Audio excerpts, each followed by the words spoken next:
नमस्कार दोस्तों, आप जो क्लासेस दे चुके हैं उनके बाद का अगला जो बिंदु है, तो आज की जो क्लास है अपनी वो होगी मेमोरी को लेकर के कि कंप्यूटर की मेमोरी किस तरह से कहाँ उपयोग में ली जाती है, कितने प्रकार की होती है, कहाँ कहाँ किस तरह कौन सी मेमोरी उपयोग में आती है या उपयोग में ली जाती है, तो ये हम इस वीडियो में देखेंगे। तो वीडियो शुरू करने से पहले या अपनी क्लास शुरू करने से पहले मैं हमेशा की तरह आप लोगों से फिर एक रिक्वेस्ट करूंगा, निवेदन करूंगा कि आप हमारी इस क्लास के लिंक को, हमारी इस क्लास को लाइक, सब्सक्राइब व शेयर जरूर करें। जिन लोगों तक ये वीडियो पहुंचे, जिन लोगों तक नॉलेज नहीं है, जिनको पता नहीं है, उन तक इस वीडियो को हमें पहुंचाना है ताकि उन्हें ये पता लगे कि किसी भी तरह की स्थिति हो हम घर बैठे हमारी पढ़ाई जारी रख सकते हैं। तो मैं आपसे यही निवेदन करूंगा और उम्मीद करूंगा कि आप लाइक, सब्सक्राइब, शेयर जरूर करेंगे।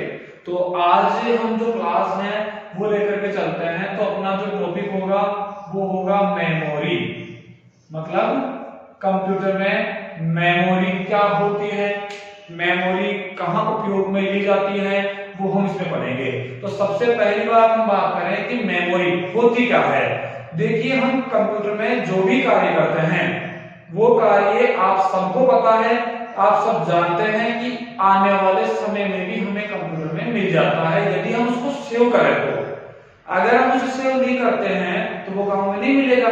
तो सेव करने के बाद वो कार्य कहाँ स्टोर रहता है, जिस समय उस कार्य को हम कर रहे हैं वो कार्य कहाँ पर संचालन हो रहा है उस कार्य का, तो ये सब मेमोरी के प्रकारों से क्लियर हो पाता है। तो सबसे पहली बात हम करते हैं कि मेमोरी मतलब इसी मेमोरी को हम कंप्यूटर में एक दूसरे नाम से भी जान सकते हैं, स्टोरेज डिवाइस, यानी कि भंडारण उपकरण, भंडारण इकाई, स्टोरेज यूनिट जिसे हम बोल सकते हैं। ठीक है, यानी स्टोरेज, स्टोर करके रखना। आने वाले समय के लिए हम जब किसी काम को मेमोरी में रखेंगे तो वो एक स्टोरेज डिवाइस भी कहलाती है।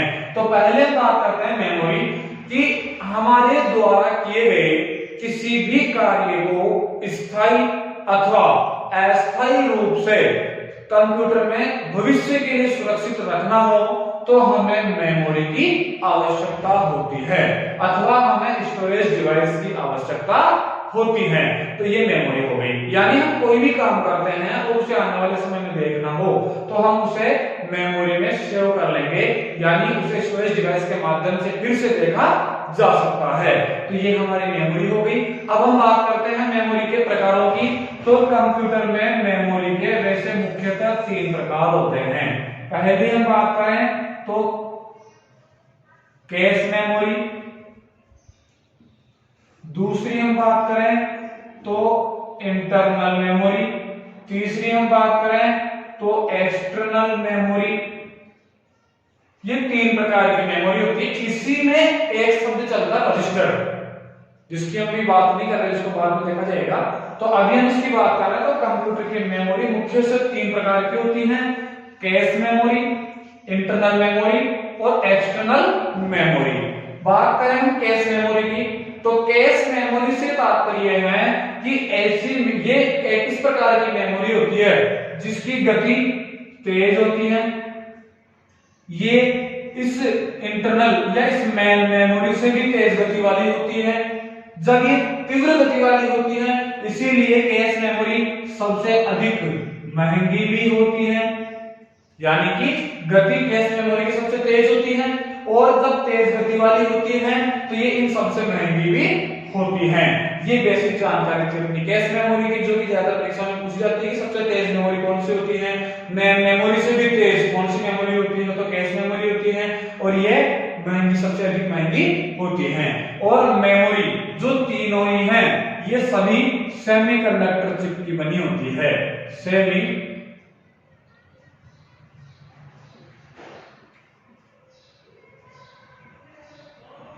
सेमीकंडक्टर चिप जो कि सिलिकॉन की बनी आती है। सेमीकंडक्टर चिप यानी जो सिलिकॉन से निर्मित होती है तो उसकी ये बनी होती है। तो ये गैस मेमोरी है अपनी। आगे बात करते हैं दूसरी मेमोरी की। तो कंप्यूटर की दूसरी मेमोरी होती है इंटरनल मेमोरी। इंटरनल मतलब आंतरिक। इस इंटरनल मेमोरी को मेन मेमोरी भी कहा जाता है, इस इंटरनल मेमोरी को मेन मेमोरी भी कहा जाता है, और इस मेन मेमोरी को प्राइमरी मेमोरी के नाम से भी जाना जाता है। यानी कि इंटरनल मेमोरी के 3 नाम हो गए, तीनों नामों में से कोई सा भी नाम हमारे परीक्षा में या पेपर में आ सकता है सामने, ठीक है। इंटरनल मेमोरी को ही मेन मेमोरी कहते हैं और मेन मेमोरी को प्राइमरी भी कहते हैं, यानी ये तीनों एक ही नाम। इंटरनल मतलब आंतरिक। हम जब किसी कंप्यूटर किसी डिवाइस का उपयोग करते हैं और उसमें पहले से ही जो मेमोरी उपलब्ध होती है, इंटरनल जो मेमोरी होती है, वो इंटरनल मेमोरी, मेन मेमोरी या प्राइमरी मेमोरी कहलाती है। किसी भी मशीन का उपयोग, किसी भी डिवाइस का उपयोग करने के लिए हमारे पास, किसी भी लैपटॉप कंप्यूटर का उपयोग करने के लिए उसमें इंटरनल मेमोरी, मेन मेमोरी अथवा प्राइमरी मेमोरी का होना अति आवश्यक होता है। ये थोड़ा ध्यान रखने की बात है कि मेमोरी की हम बात कर रहे हैं, यानी किसी डिवाइस है, लैपटॉप, कंप्यूटर, मोबाइल का भी हम उपयोग करते हैं तो उसमें फोटो या फिर वीडियो कुछ भी हम सेव करना चाहते हैं तो वो तभी हो पाएगा तो उसमें इंटरनल, मेन मेमोरी या प्राइमरी मेमोरी उपलब्ध होती है। तो ये internal memory, main memory, primary memory हो गई, जो एक मुख्य भाग उसका होता है। मेन मेमोरी, इंटरनल मेमोरी या प्राइमरी मेमोरी भी 2 प्रकार की होती हैं। पहली जो होती है वो होती है रैम, दूसरी जो होती है वो होती है रोम, ठीक है। इंटरनल मेमोरी के 2 भाग हो गए, रैम और रोम। रैम की हम बात करें तो इसका पूरा नाम रैंडम एक्सेस मेमोरी होता है, यानी रैम का पूरा नाम तो क्या हो गया, रैंडम एक्सेस मेमोरी हो गया। और रोम की हम बात करें तो इसका पूरा नाम रीड ओनली मेमोरी होता है। ये इन दोनों की फुल फॉर्म में हो चुकी है, कई बार पेपर में फुल फॉर्म पूछी जा चुकी है और प्रत्येक पेपर में एक क्वेश्चन फुल फॉर्म का आता ही आता है। तो रैम का पूरा नाम रैंडम एक्सेस मेमोरी होता है, रोम का पूरा नाम रीड ओनली मेमोरी होता है। अब हम बात करते हैं रैम की। रैम एक इस प्रकार की मेमोरी है कि इसमें किए गए कार्य में बदलाव भी किया जा सकता है, और इस रैम को वोलेटाइल मेमोरी भी कहा जाता है, यानी अस्थिर मेमोरी भी कहा जाता है। रैम में किया गया डेटा लाइट चले जाने के बाद ये अपने डेटा को खो देती हैं।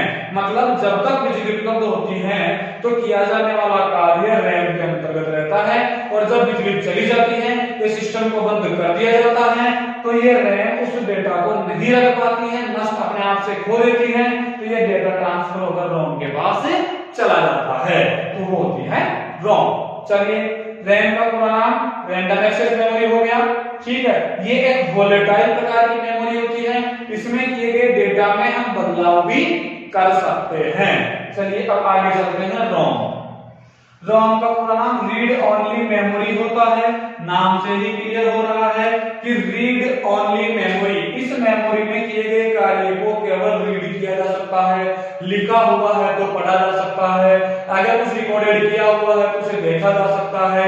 ये रोम का भाग हो गया, राम का कार्य हो गया, यानी इसमें किया गया कार्य केवल हम देख सकते हैं अथवा पढ़ सकते हैं। और रोम जो है ये नॉन वोलेटाइल प्रकार की मेमोरी होती है, क्योंकि लाइट चले जाने के बाद डेटा इसके पास आ जाता है, तो ये स्थिर मेमोरी होती है, कुछ देर तक उस डेटा को अपने पास में रख सकती है, इसलिए इसे नॉन वोलेटाइल मेमोरी कहा जाता है और इसे वोलेटाइल मेमोरी कहा जाता है। रैम की अब हम बात करें प्रकारों में, तो सबसे पहले मैं इसका नीचे से नाम मिटा देता हूं, ठीक है। तो रैम जो है वो अपने पास में 2 प्रकार की होती है, ठीक है। एक होती है एस रैम, एक होती है D RAM. S for static random access memory, D for dynamic random access memory. इसी तरह हम रोम की बात करें तो रोम जो है 3 प्रकार की होती है। एक होती है पी रोम, यानी प्रोग्रामेबल रीड ओनली मेमोरी, जिसमें एक बार कुछ लिखा जा सकता है, बदला नहीं जा सकता है। एक होती है ईपीरोम, यानी erasable programmable read only memory, इसमें किए गए डेटा को कुछ चुंबकीय किरणों के माध्यम से इरेज करके फिर से उसमें कुछ नया लिखा जा सकता है। और एक होती है ईईपीरोम, यानी इलेक्ट्रॉनिकली या electrically erasable programmable read only memory. इस मेमोरी के डेटा को इलेक्ट्रिक यानी तुरंत प्रभाव से हटाया जा सकता है, उसे फिर से कुछ नया लिखा जा सकता है। तो यानी कहने का मतलब है कि रैम रैंडम एक्सेस मेमोरी ये दो प्रकार की होती है, static random access memory, dynamic random access memory. ROM जो नॉन वोलेटाइल प्रकार की मेमोरी है ये तीन प्रकार की होती है, PROM programmable read only memory और erasable programmable read only memory और electrically erasable programmable read only memory. तो ये अपनी इंटरनल मेन मेमोरी या प्राइमरी मेमोरी के बाद कंप्लीट हो चुके हैं। आगे चलते हैं, अगली हमारी मेमोरी है तीसरी, वो है एक्सटर्नल मेमोरी। इस एक्सटर्नल मेमोरी को हम ऑक्सिलरी मेमोरी के नाम से भी जानते हैं और इसे हम सेकेंडरी मेमोरी के नाम से भी जानते हैं। कहने का तात्पर्य है कि internal external memory, main auxiliary memory, मुख्य सहायक मेमोरी, प्राइमरी सेकेंडरी मेमोरी। यानी कि अगर हम किसी उपकरण का लैपटॉप कंप्यूटर मोबाइल का उपयोग करते हैं उसमें कोई डाटा सेव करना है तो उसके लिए हमें इंटरनल मेमोरी तो होना अति आवश्यक है जिससे कि हम उस डाटा को सेव कर सकें। लेकिन उसी डाटा को हम कुछ लंबे समय तक रखना चाहते हैं, स्थिर रूप में स्टोर रखना चाहते हैं, तो फिर हमें एक्सटर्नल ऑक्सिलरी या सेकेंडरी मेमोरी की आवश्यकता होती है। तो external auxiliary and secondary memory यानी ये इस प्रकार की मेमोरी होती है कि इस मेमोरी में हम डेटा को लंबे समय तक सुरक्षित रख सकते हैं। जैसे हम इसकी बात करें तो इसके अंतर्गत आती है जैसे मैग्नेटिक टेप, ठीक है। इसके अलावा HDD means hard disk drive, FDD यानी फ्लॉपी डिस्क ड्राइव, ठीक है। इसके अलावा USB यानी कि यूनिवर्सल सीरियल बस। फिर होती है अपने पास ऑप्टिकल डिस्क यानी CD, DVD और ब्लू-रे डिस्क। ये कुछ डिवाइस होती है जो मुख्यतः सेकेंडरी मेमोरी के अंतर्गत मानी जाती है। जैसे यानी लंबे समय तक हम कंप्यूटर में कोई भी कार्य करते हैं और उसको लंबे समय तक सुरक्षित रखना होता है। आज के 1 महीने बाद देख रहे हैं तो वो हमें हार्ड डिस्क में मिलता है, तो वो हार्ड डिस्क ड्राइव होगी। इसी तरह होती है फ्लॉपी डिस्क ड्राइव, USB जिसका पूरा नाम यूनिवर्सल सीरियल बस। इसमें पेन ड्राइव है, मेमोरी कार्ड है, जो भी है वो इसमें आ गए हैं, ठीक है। इसके अलावा ऑप्टिकल डिस्क, ऑप्टिकल डिस्क बोले तो ऐसी डिस्क जो स्टोरेज डिवाइस में आती है, मेमोरी में आती है, लेकिन वो ऑप्टिकल यानी कुछ लेंस का मिश्रित होती है। जैसे CD पूरा नाम अगर बात करें तो कॉम्पैक्ट डिस्क, DVD पूरा नाम की बात करें तो डिजिटल वीडियो डिस्क या digital versatile disc, Blu-ray disc.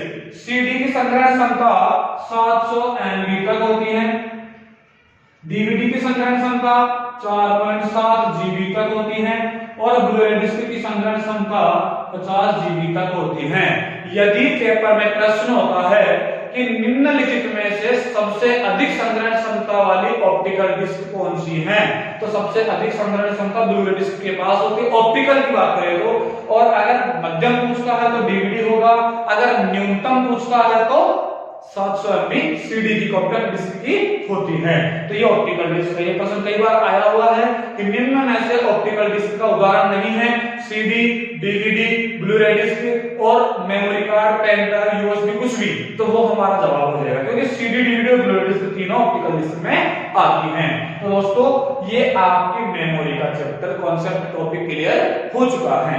अगर आपको इससे रिलेटेड किसी तरह का प्रश्न रहता है तो आप हमारे कमेंट बॉक्स में मैसेज जरूर करें, हमारे पास उसका कमेंट जरूर करें ताकि हम नेक्स्ट टाइम उस क्वेश्चन से रिलेटेड क्लास लगाएं या उससे रिलेटेड कोई भी उसका समाधान है तो वो हम आप तक पहुंचाने का प्रयास करें। तो ये आपका मेमोरी हो गया। नेक्स्ट जो अपना टॉपिक होगा वो होगा यूनिट ऑफ मेमोरी, मेमोरी की इकाइयां। मेमोरी को मापने की कुछ इकाइयां निर्धारित होती है, ठीक है, तो वो हम उसमें पढ़ेंगे। तो आज की क्लास आपकी ये टॉपिक कंप्लीट हो चुका है। अगर इससे संबंधित सवाल है तो आप कमेंट बॉक्स में जरूर भेजें और हमारी इस वीडियो को लाइक, शेयर और सब्सक्राइब जरूर करें। धन्यवाद।